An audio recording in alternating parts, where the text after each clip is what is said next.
Las claves y secretos que utilizamos o que usamos en Tendencias 21 para practicar y desarrollar la divulgación científica son, en primer lugar, buscar temas de interés para nuestros lectores, basándonos en la ciencia ficción, en aquellos temas que puedan tener un efecto directo en la vida de nuestro público, o también en temas que, por lo misterioso y lo novedoso, suelen captar la atención de la gente, como la astrobiología, por ejemplo, o todo lo que tenga que ver con el mundo subatómico, que tiene un especial interés en nuestros lectores por la extrañeza que entraña el funcionamiento de las partículas de la física cuántica.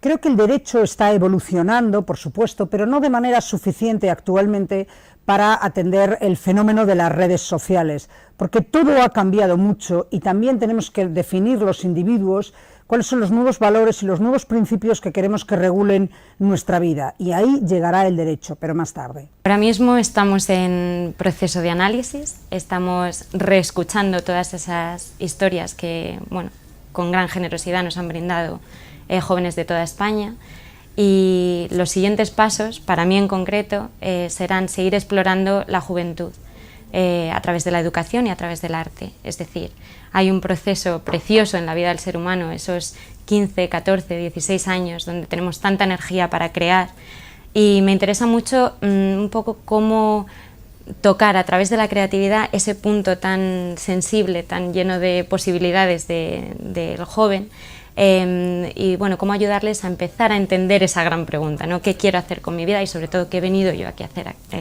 a este mundo?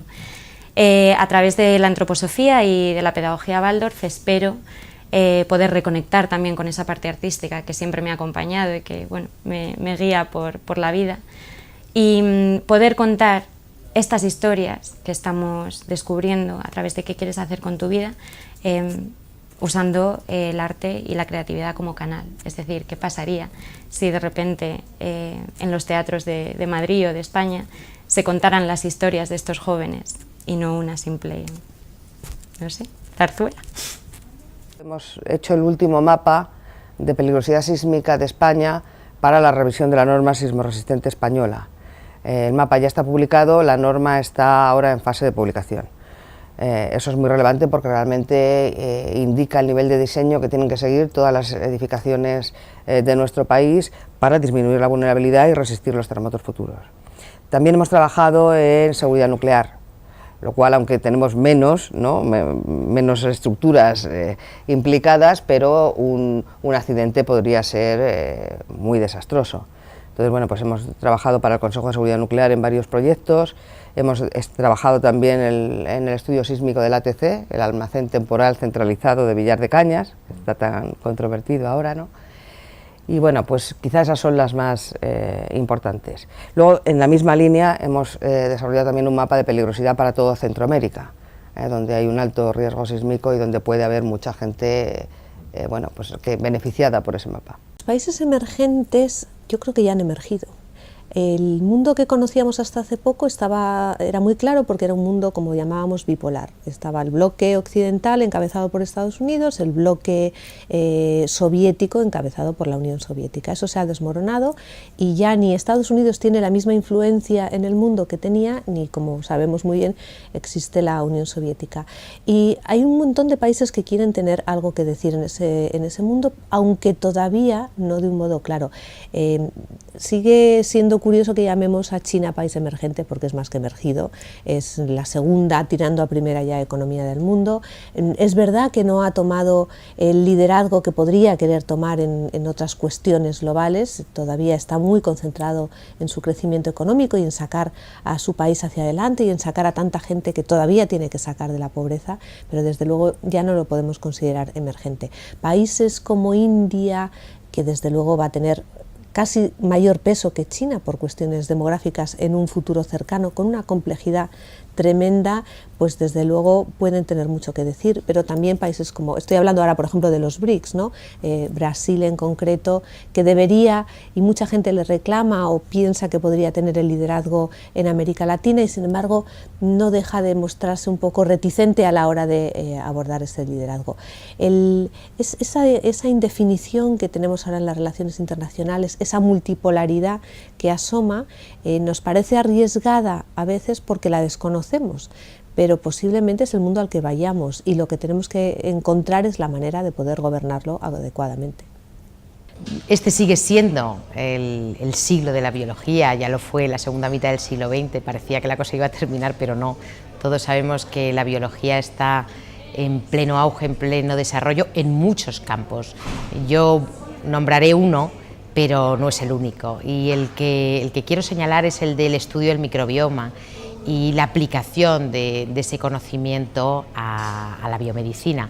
El organismo humano tiene más células bacterianas, más microorganismos que células de nuestra propia especie, lo que supone que el número de genes que están implicados en nuestro metabolismo es mucho mayor el que procede de otras especies que el de nuestra propia especie. Esto tiene grandes implicaciones, algunas ya se están trabajando además con mucho éxito, tanto en el conocimiento, por ejemplo, de la leche humana, como en lo que ahora se habla tanto de los trasplantes de heces, por ejemplo, que van a ser gran parte del futuro de la medicina, y yo creo que ese es un campo en el que la biología tiene muchísimo, nos va a traer muchas sorpresas, todavía mucho conocimiento, y está por aplicar todavía mucho el conocimiento que ya hay y mucho del que todavía está por venir.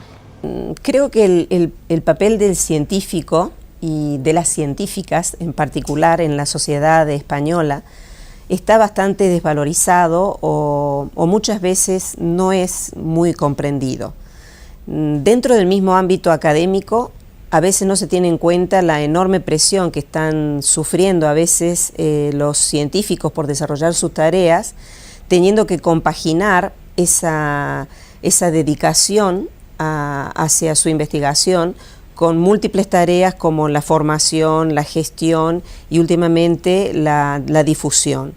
Esto no es culpa de los científicos y las científicas, sino que es una consecuencia de la evolución que ha venido experimentando la Universidad Española, en la cual existe una falta de especialización, que quizá a lo mejor en muchos casos sería conveniente, y hace que la misma persona se vea sometida a esa presión en múltiples áreas. O sea que desde el interior de la academia muchas veces esas tareas no son totalmente comprendidas ni valoradas.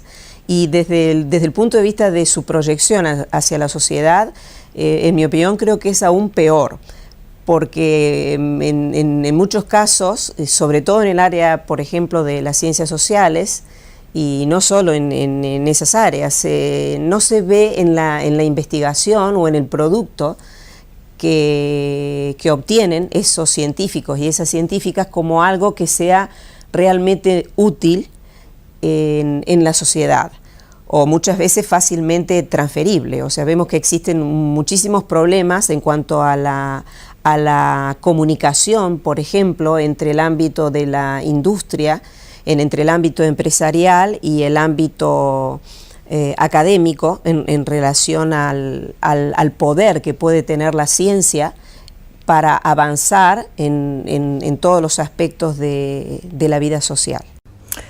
Pues al final, cuando tú comunicas un producto o una tecnología, tienes que utilizar las bases propias de la comunicación, ¿no? Que es la regla número 1, no empezar la casa por el tejado. Es decir, muchas veces nos lanzamos a decir voy a hacer esta acción, esta otra, a subir esto a las redes sociales, a montar una carpa en no sé qué sitio, y realmente no estás estableciendo lo más importante, que es una estrategia. ¿Cuál es tu estrategia? ¿Cuál es, primero, tu producto? ¿Cómo es tu producto? ¿Cuál es su ventaja competitiva, valor diferencial con el producto de la competencia? Y por otro lado, ¿quién es tu público objetivo? ¿A quién te quieres acercar? ¿A gente de este perfil? ¿A gente de este otro perfil? Y en función de público, en función de el objetivo de la propia organización y en función del producto que tengas vas a elaborar una estrategia de comunicación que tendrá una serie de acciones, pueden ser pues, redes sociales, pueden ser medios más tradicionales tipo televisión, prensa, pero sobre todo lo más importante es conocer bien cuál es tu producto y a quién te quieres dirigir y qué quieres conseguir. Eso es lo fundamental, al igual que se hace en todos los planes estratégicos de comunicación. ¿Qué aporta la inteligencia emocional al futuro? Bueno, pues la época en la que nosotros estamos viviendo exige de nosotros que cambiemos las reglas del juego.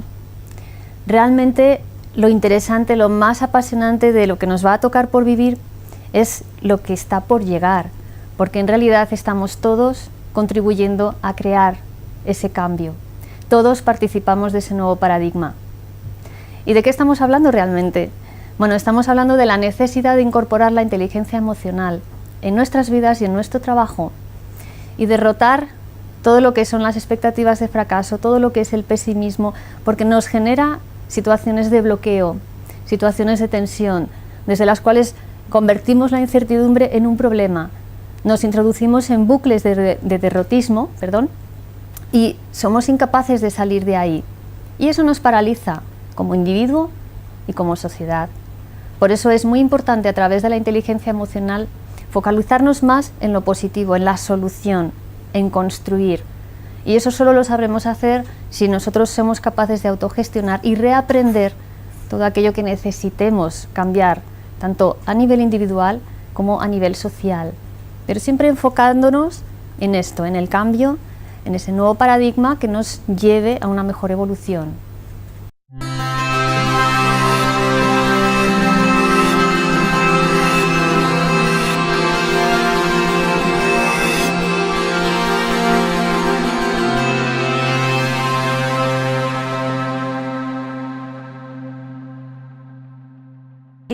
Estamos reescuchando todas esas historias que, bueno, con gran generosidad nos han brindado jóvenes de toda España, y los siguientes pasos, para mí en concreto, serán seguir explorando la juventud a través de la educación y a través del arte. Es decir, hay un proceso precioso en la vida del ser humano, esos 15, 14, 16 años donde tenemos tanta energía para crear, y me interesa mucho un poco cómo... Basándonos en la ciencia ficción, en aquellos temas que puedan tener un efecto directo en la vida de nuestro público, o también en temas que por lo misterioso y lo novedoso suelen captar la atención de la gente, como la astrobiología, por ejemplo, o todo lo que tenga que ver con el mundo subatómico, que tiene un especial interés en nuestros lectores por la extrañeza que entraña el funcionamiento de las partículas de la física cuántica. Creo que el derecho está evolucionando, por supuesto, pero no de manera suficiente actualmente para atender el fenómeno de las redes sociales, porque todo ha cambiado mucho y también tenemos que definir los individuos cuáles son los nuevos valores y los nuevos principios que queremos que regulen nuestra vida, y ahí llegará el derecho, pero más tarde. Ahora mismo estamos en proceso de análisis, tocar a través de la creatividad ese punto tan sensible, tan lleno de posibilidades del joven, y bueno, cómo ayudarles a empezar a entender esa gran pregunta, ¿no? ¿Qué quiero hacer con mi vida y sobre todo qué he venido yo aquí a hacer a este mundo? A través de la antroposofía y de la pedagogía Waldorf espero poder reconectar también con esa parte artística que siempre me ha acompañado y que, bueno, me guía por la vida. Y